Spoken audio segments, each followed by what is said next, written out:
अरे बहू कहाँ चली गई। आज चाय देने का इरादा नहीं है क्या। मोबाइल पर सुबह सुबह सुविचार पढ़ते हुए और सुविचार सेंड करते हुए कमला जी ने आवाज़ लगाई। सुहाना ने गैस पर चाय चढ़ा रखी थी और दूसरी तरफ बच्चों के लिए दूध गर्म कर रही थी। साथ ही भिंडी काटते हुए चकले पर रखे मोबाइल में व्हाट्सएप भी चेक कर रही थी। कमला जी की आवाज़ सुनकर जल्दी से मोबाइल उठाकर ऊपर रखा चाय कप से टोस्ट और बिस्कुट ट्रे में सजा सुना तेजी से सास ससुर के कमरे में पहुंची तो देखा ससुर जी अपने मोबाइल में व्यस्त हैं और सासू जी अपने। मम्मी जी चाय। कमला जी शायद थोड़ा ज़्यादा ही व्यस्त थी, इशारे से रखने को बोल दिया, पर निगाहें मोबाइल में ही अटकी हुई थी। इधर सुहाना फुर्ती से जुट गई बच्चों और पति के लिए टिफिन तैयार करने में।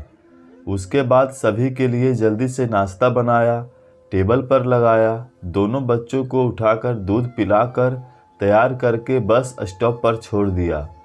तेज कदमों से घर की तरफ बढ़ने लगी और रोजाना की तरह हरे भरे खूबसूरत पार्क की तरफ नज़र उठ गई। हर उम्र के पुरुष और महिलाएं कानों में ईयरफोन लगाए हुए थे। कुछ दौड़ रहे थे तो कुछ तेज कदमों से चल रहे थे, कुछ शांति से बेंच पर बैठे हुए थे, अपने मोबाइल में खोए हुए थे। न जाने क्या हुआ, सुहाना बगीचे में आ गई। इधर उधर नज़र दौड़ाई तो एक बेंच खाली नज़र आई, जिस पर सुहाना चुपचाप बैठ गई और अपना मोबाइल निकाला।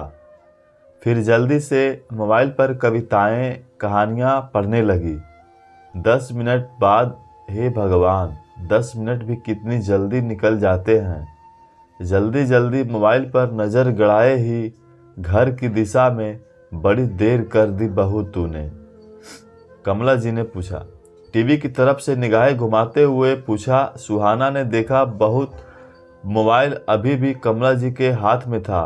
यह सही है, घर वाले भी टीवी भी देखते हैं, मोबाइल भी देखते हैं और मनोरंजन होता है। पति देव मोबाइल, टीवी और लैपटॉप तीनों का लुत्फ उठाते हैं और एक बेचारी बहू जो कि पत्नी घर के कामों में जल्दी जल्दी निपटा कर थोड़ी देर फुर्सत के पलों में मोबाइल देख ले तो आफत आ जाती है, आसमान फट जाता है। सभी लोग एकदम से फ्री हो जाते हैं जब बहू काम करती रहती है तो तब तो सब अपने मोबाइल के साथ होते हैं और जैसे ही बहू अपने कामों से निपट कर 2 पल चैन से बैठी नहीं और मोबाइल हाथ में आता नहीं है कि पता नहीं सबको कैसे पता चल जाता है एकदम से बहू क्या कर रही है। सास ससुर ननद देवर को क्या ना जाने कहां से ढेर सारे काम याद आ जाते हैं। रसोई की सफाई, स्टोर रूम की सफाई, पुराने बक्से के कपड़े निकालकर फिर से जमाना, अचार पापड़ बढ़िया और दालों को धूप दिखाना और भी न जाने भूले बिसरे कितने काम। सबको लगता है कि यदि उसके अलावा बहू के हाथ में मोबाइल है तो मतलब बहू बैली बैठी है, कोई काम नहीं है और सुकून से कैसे बैठी हुई है बहू। और पति देव के तो पूछो मत, खुद चाहे मोबाइल में घुसे रहेंगे, पर जैसे ही पत्नी मोबाइल हाथ में लेती है डायलॉग निकलने लगते हैं मुंह से। जब देखो बस मोबाइल, दिन भर तो मोबाइल के साथ ही होती हो, अब रात के अंधेरे में भी मोबाइल के साथ लगी हुई हो। तुम्हारी जिंदगी में कितना आराम है। पति देव के यह प्रवचन सुनकर बहुत गुस्सा आता है, पर शांति बनी रहे यह सोचकर चुपचाप मोबाइल को पटक देती हूँ और मुंह बनाकर सो जाती हूँ। बच्चों को भी तभी मम्मी के पास आना होता है जब सुकून से थोड़ी देर के लिए मोबाइल उठाती हूँ, तभी सारा लाड़ प्यार करना होता है। काम याद आते हैं, आपस में लड़ना होता है तो एक दूसरे की शिकायतें करनी होती है तो बच्चों की खातिर मोबाइल एक तरफ रखना पड़ता है। थोड़ी देर बाद ये शैतान बच्चे भी अपना झगड़ा और शिकायतें भूलकर मम्मा पढ़ाई हो गई है, बस एक वीडियो देख लें कहते हुए मोबाइल उठाकर ले जाते हैं। और मैं बेचारी ममतामयी माँ देखती रह जाती है। मोबाइल मेरे हाथ पर कहाँ रह पाता है, छुप छुप कर देखती हूँ और कोई चारा बचता ही नहीं है। कभी बाथरूम में तो कभी पूजा घर में जाकर रात को, कभी चुपके से छत पर जाकर, कभी कभी तो बाय गॉड ऐसा लगता है जैसे चोरी चोरी चुपके चुपके मोबाइल देखने पर जैसे कोई बहुत बड़ा अपराध कर रही हूँ। माना कि घर के सभी सदस्य मोबाइल में बिजी हैं। सासू जी रसोई में नहीं आती, वैसे भी मेरे आने के बाद कौन सी आती थी, पर फिर भी पता कैसे चलता है कि मेरे हाथ में मोबाइल है। क्यों रे बहू, कौन से फोटो अपलोड कर रहे हैं तूने? बहुएं ऐसा नहीं करती है, अच्छा नहीं लगता है। और अभी पार्क में गई थी तू, सासू जी के पास कोई जादू मंत्र है क्या? कैसे पता लग गया कि मैं मोबाइल पर क्या कर रही हूँ? हे भगवान, मैं कितनी मूर्ख हूँ। 10 मिनट पार्क में बैठी थी तो सोचा एक सेल्फी ले लूँ। आसपास कितने सुंदर फूल खिले थे और स्टेटस पर डाल दी। जरूर वहीं पर देखी होगी।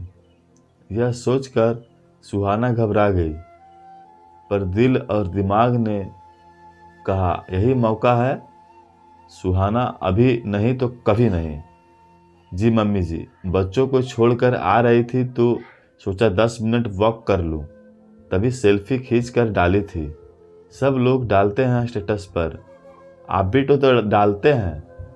आपके ज़माने में मोबाइल होता तो पक्का कहती हूँ उस समय बहू रहते हुए भी आप भी स्टेटस अप टू डेट करते।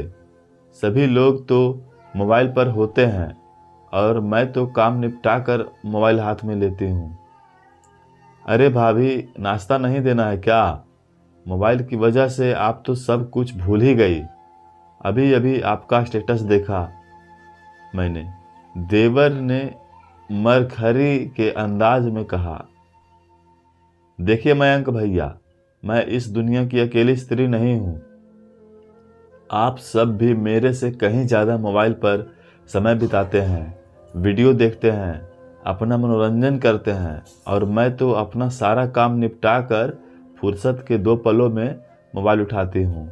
अब से अगर आप लोगों ने मुझे कुछ भी कहा तो फिर आप लोग भी अपने मोबाइल से जुदाई कर लेना, नहीं तो आज से मेरी हड़ताल है।